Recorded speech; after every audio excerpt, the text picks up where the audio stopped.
The Browns fighting just to get into the playoffs. If they make it, can they win it all? First Take follows at 10 a.m. Eastern.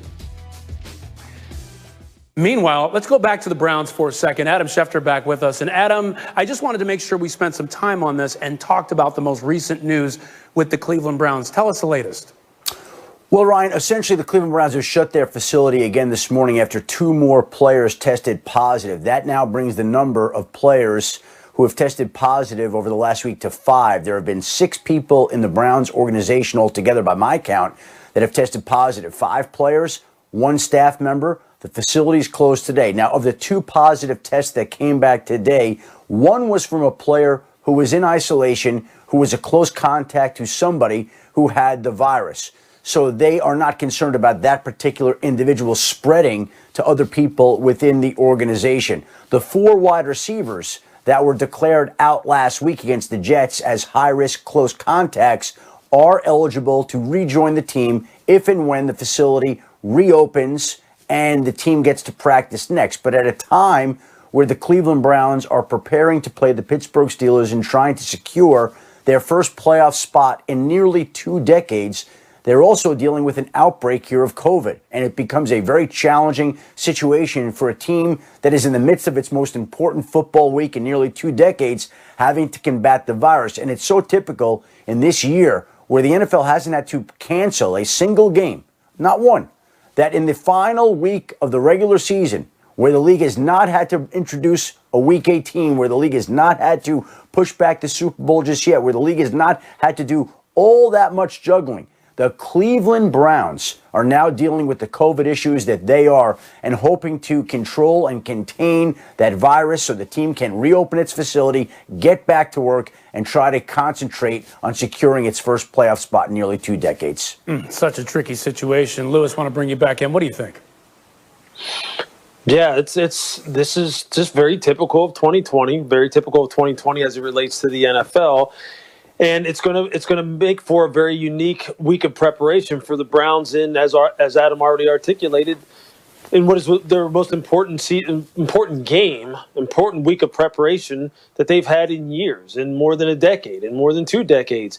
And I mean, just think about this: when they're getting back some of their key components for a divisional showdown with the Steelers, namely the wide receiver group, now they can't get on the football field. Now they can't put into place a nice, solid, rock solid plan against a divisional opponent that they have struggled with and that they need to go ahead and conquer in order to get into the playoffs. So it just makes the mountain that they're trying to climb all the more formidable. Kevin Stefanski, though, having talked to him in our production calls earlier this year, is up to the task. This is a guy who is extremely well prepared and detailed. I think they're built the right way as far as how they are a run-centric football team, and they will rely on the people in the trenches in order to score points. And I still think they're going to come out on top, although this is going to be a heck of a challenge. I'm just hope they're able to make it to Sunday, get on the football field, and go ahead and claim their spot in the playoff race, because I think they've earned it this year. Well, the degree of difficulty just keeps getting harder and harder for these Cleveland Browns. Thanks so much, guys. Appreciate it. Thank you.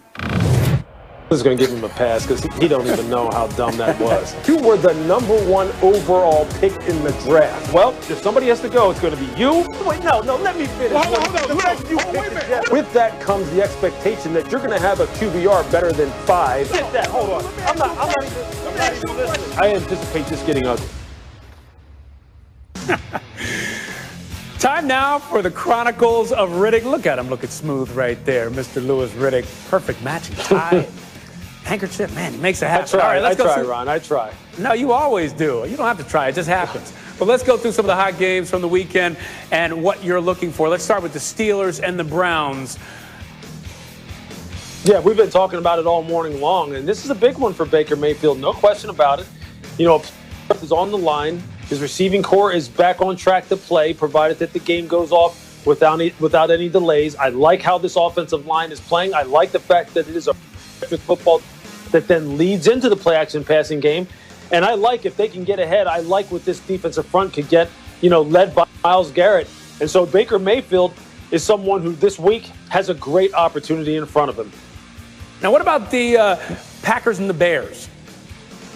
Yeah, this is another play and you're in type of situation for the Chicago Bears that have come back from really the brink of just disaster to now be able to control their own destiny. And for Mitch Trubisky, who didn't have his fifth-year option picked up, this is a guy who now is benefiting from Matt Nagy basically changing the entire philosophy as far as their offensive structure and how they call plays. This is very much so an offense that looks like the LA Rams, looks like the San Francisco 49ers, and Mitch Trubisky has to play well this week to get in. And speaking of the Rams, what about the Rams and the Cardinals? Yeah, this is another team that right now needs to play their way in, and they need to play in without their starting quarterback in Jared Goff, who has the injured right hand injury to his thumb. And John Wolford is going to have to make his first start ever in NFL, his first appearance ever in an NFL game. They're beat up at the running back position. So for Sean McVay, this is going to have to be his best coaching job of 2020 overall if they're going to get into the playoffs. I mean, right there, that is sneaky, enormous news. Take a look at this. Week 14, the Rams had a 99.9% chance to make the playoffs. And I was just looking this up. Here we are a few weeks later, and they're starting John Wolford. Hadn't started a game since playing for the Arizona Hotshots of the AAF. And that's what they're going. And I'm not trying to knock him. I'm just saying, Lewis, This is an incredible situation. Yeah, it really is. It's a heck of a challenge. Look, I think Sean McVay, though, has articulated very adamantly that this team believes in John Wolford, that they think that he's going to be someone who catches a lot of people by surprise. This defense, led by defensive coordinator Brandon Staley, is going to have to carry some short fields, create some turnovers. It's a heck of a challenge against the Arizona Cardinals. We'll see if John Wolford and Sean McVay's team is up to it. Now, you were talking, I want to get back to Mitchell Trubisky and the Bears. You were talking about that.